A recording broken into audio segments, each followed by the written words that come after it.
everyone, it's Gail.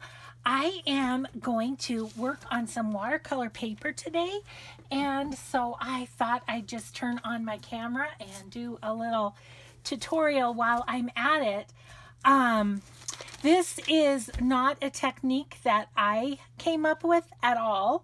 I first saw this several years ago from Shannon Green, and I love using the papers in my journals.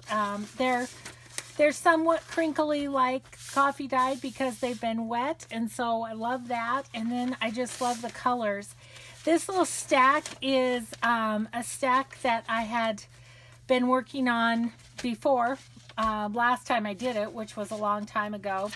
And I just decided these needed something a little bit more. I will tell you that I've done this with my grandkids outside, and they have loved it too. So it's super easy, super quick, and it's messy and fun, and you get all painty. It's great. So all you need is, I don't use my fancy watercolors. I just use watercolors that I got at the dollar store. So nothing fancy. See, the lid falls off. So the watercolors, and I have this little set too. I think this was like a Mickey Mouse set or something from the dollar store.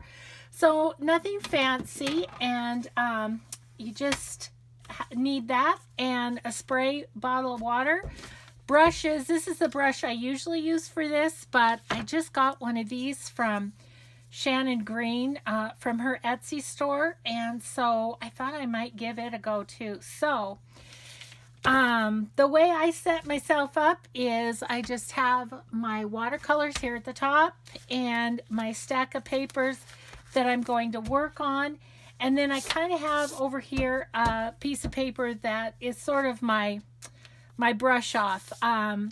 You don't need to clean your brush in between, but sometimes I do like to just kind of get rid of whatever color and go on to the next. So first thing you do, I think first of all, I'm going to start on some pages that weren't previously done, so you can kind of see, and maybe we'll grab those as we go. So first thing you do is get your watercolors good and wet. Just spray them and make puddles in there. Now you can see why you don't want to use your good ones for this. And then spray some paper and just get it good and wet.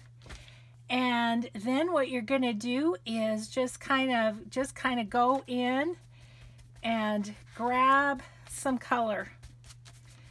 And you can make mud with this, like, oh gosh, this one, you can see it's kind of muddy, but no big deal. You can always just go in and add a little color to that and just kind of fancy it up a little bit.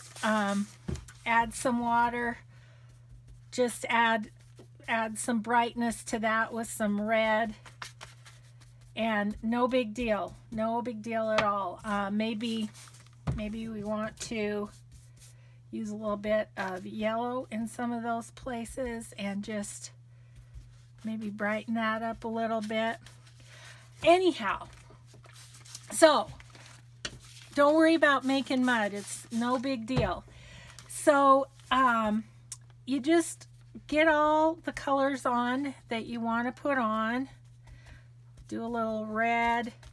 You can see I'm being ever so precise and careful about this. No, it's just play. So, and then I think I'll put in some yellow, which is going to make orange with the red, and that's okay.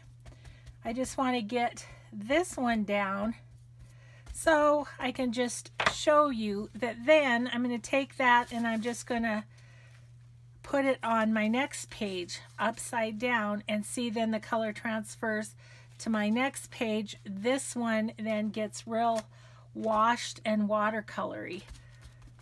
So I like that. I'm going to leave that one and go on kind of to the next one.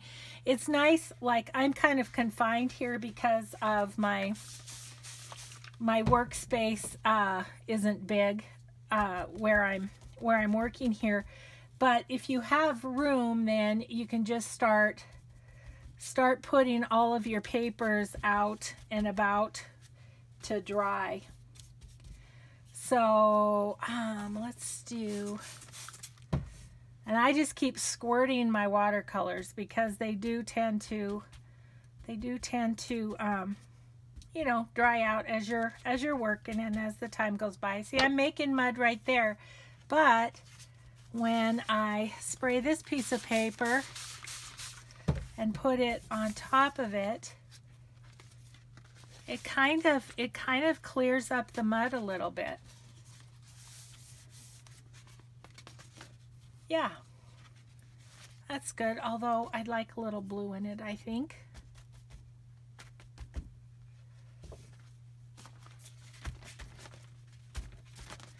Okay, I'm going to set that one aside and let it dry.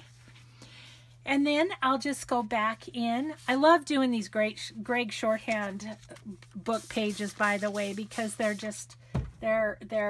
thin paper and they're just kind of fun when they're done. But you can just do whatever kind of papers. I've got some just plain old copy paper down here, and that's what my clean off is. See, I'm already running out of room to put my wet ones, but that's okay. We'll deal with it. So that is all there is to it, really. And like I say, you just can keep going back and adding to as you want to, and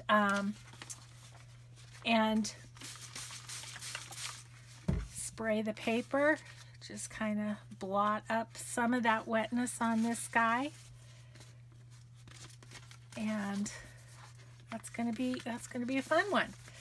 So there you have it. I don't have a whole lot else to tell you, other than maybe we'll go back in on a couple of these that, well, that side's not bad. This side needs a little work, I would say. So I'm just gonna wet that and give it a little bit more color.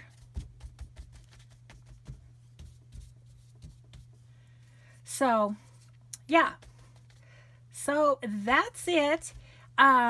If you go to Shannon Green's YouTube, she has the original tutorial. Like I say, it's been several years ago that she did that tutorial.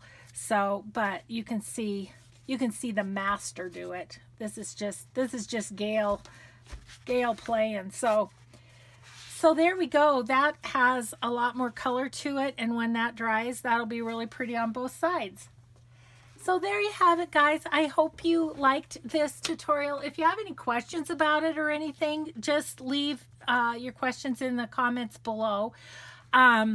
I was going to tell you too, I do have a couple more journals on my Etsy store that have these watercolor pages in them. So if you're interested, go take a look. And I actually do the flip through. I think it was my second to the last video. I had a flip through and those pages were included in a journal, so you can see that.